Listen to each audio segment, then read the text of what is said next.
Halo Sobat Hukum, akhir-akhir ini sedang viral kasus dengan headline seorang wanita yang memberikan 5.000 dibalas dengan 10 tahun neraka.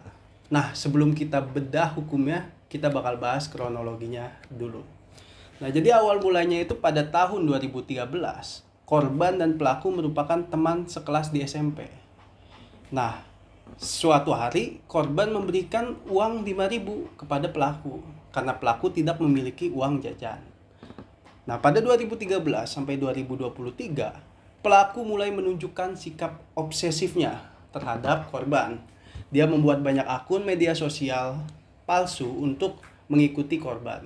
Nah, mengirimkan pesan yang mengganggu dan bahkan melecehkan secara seksual. Pada 2023, korban berusaha menghentikan pelaku dengan berbagai cara seperti memblokir akun media sosialnya, melabraknya, dan bahkan berpura-pura sudah memiliki tunangan. Namun, pelaku tidak kunjung berhenti. Nah, jadi puncak kasusnya itu ada pada Mei 2023. Korban akhirnya melaporkan pelaku ke pihak kepolisian. Nah, Mei 2024, pelaku sudah ditangkap oleh polisi. Lalu kisah korban dan pelaku menjadi viral di media sosial setelah korban menceritakan pengalamannya di media X.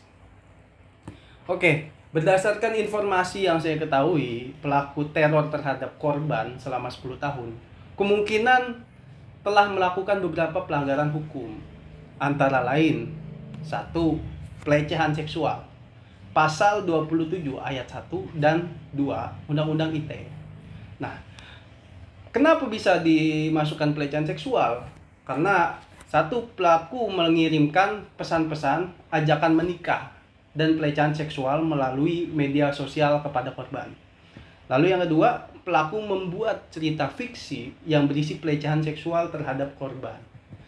Lalu bisa juga terjerat dengan cyberbullying pada pasal 27 ayat 3 Undang-Undang ITE. Nah, kenapa bisa cyberbullying? Itu yang pertama, pelaku membuat akun media sosial palsu untuk mendekati korban dan teman-temannya. Lalu pelaku juga menguntit korban dan keluarganya. Lalu bisa juga melanggar ancaman pembunuhan pada pasal 29 Undang-Undang ITE. Karena sang pelaku itu mengirimkan pesan ancaman pembunuhan kepada korban. Lalu ada juga pencemaran nama baik pada pasal 31 ayat 1 Undang-Undang ITE. Pelaku menyebarkan informasi bohong dan fitnah tentang korban di media sosialnya. Nah, yang terakhir itu bisa masuk juga ke kejahatan terhadap privasi. Pasal 48 Undang-Undang ITE. Nah, itu karena pelaku mengambil foto dan video korban tanpa persetujuannya. Pelaku juga menyebarkan foto atau video korban tanpa persetujuannya.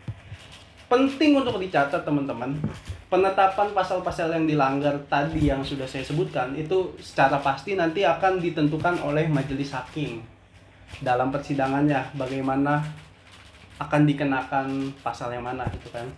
Nah, lalu pelaku juga baru ditetapkan sebagai tersangka dan belum tentu terbukti bersalah atas semua tuduhan yang dijeratkan kepadanya. Masih ada asas praduga tak bersalah.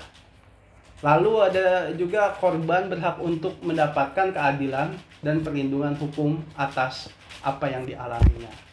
Nah, jadi begitu teman-teman bedah hukum terkait headline yang viral akhir-akhir ini di TikTok tentang seorang wanita yang memberikan 5.000 dibalas dengan 10 tahun neraka.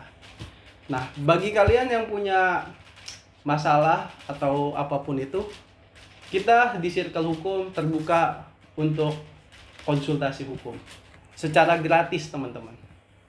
Baik, terima kasih semuanya. Semoga bermanfaat.